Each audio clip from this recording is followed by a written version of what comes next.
Hey, hey, hey! Have you ever looked at a chart and wondered, why does price keep coming back to the same spot over and over again? Like it's being pulled by some invisible magnet. Well, my friend, that magnet has a name, and today Dudu teaches you everything about order blocks explained. By the end of this video, you're going to know exactly what an order block is, how to spot one on any chart, and how to use them to find super clean trade entries. Let's go! Okay, so imagine you're at the biggest honey market in the forest. A huge bear, like the biggest bear you've ever seen, walks in and wants to buy 10,000 jars of honey. But the market doesn't have 10,000 jars ready all at once. So what happens? The big bear has to come back multiple times to fill that massive order. And every time he comes back, the price of honey gets pushed around. Now, replace that giant bear with a big bank or institution. Think JP Morgan, Goldman Sachs, the really big players. And replace honey with any currency, gold or Bitcoin. These institutions place enormous orders that the market can't fill all at once. So they leave behind a zone on the chart, a special area where they were buying or selling in huge amounts. That zone is called an order block. And here's the beautiful part.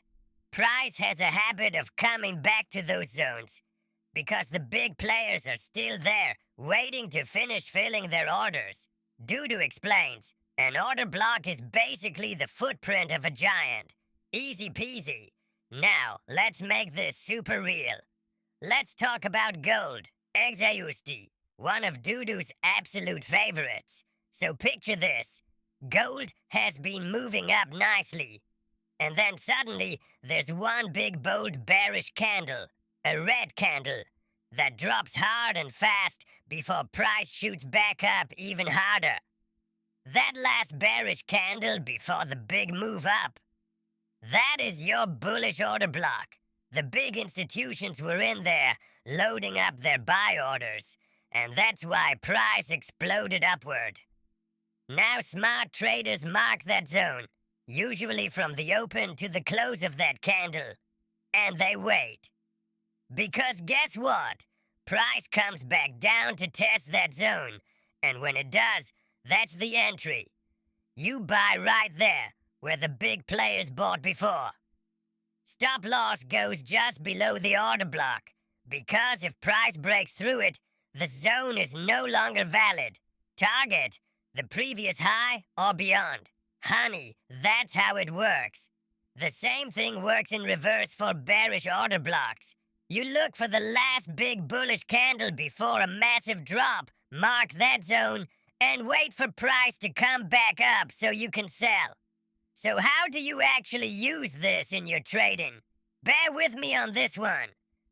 First, identify the trend. Are we going up or down? You want to trade with the flow, not against it. Second, find the order block. Look for the last strong candle moving against the trend, right before price made a big explosive move in the trend direction. That candle's body, open to close, is your zone. Mark it with a rectangle on your chart. Third, wait for price to return to that zone. Don't chase price, let it come to you. When price taps back into that rectangle, look for a small confirmation signal, like a rejection candle or a quick shift in momentum, and then enter your trade. Fourth, set your stop loss just below the order block for buys, or just above it for sells. If the zone breaks, the idea is invalid. Fifth, take profit at the next key level, a previous high, a previous low, or another order block up ahead. Simple, structured, clean. Okay, Dudu's pro tips time. Tip 1. Fresher is better. The first time price comes back to an order block is the most powerful. Once it's been tested many times, it gets weaker and weaker. Tip 2. Higher time frames win. An order block on the daily chart is way more powerful than one on the 5-minute chart. Start big, then zoom in for your entry. Tip 3. Combine it. Order blocks get super powerful when they line up with other things you already know, like support and resistance levels or Fibonacci zones. Dudu got you! Order blocks are simply the zones where big institutions place massive trades, and price loves to return to those areas. Learn to spot them, wait for the return, and trade with the giants. Subscribe to Dudu Trades so you never miss a new lesson. New videos every week to make trading easy and fun. See you in the next one.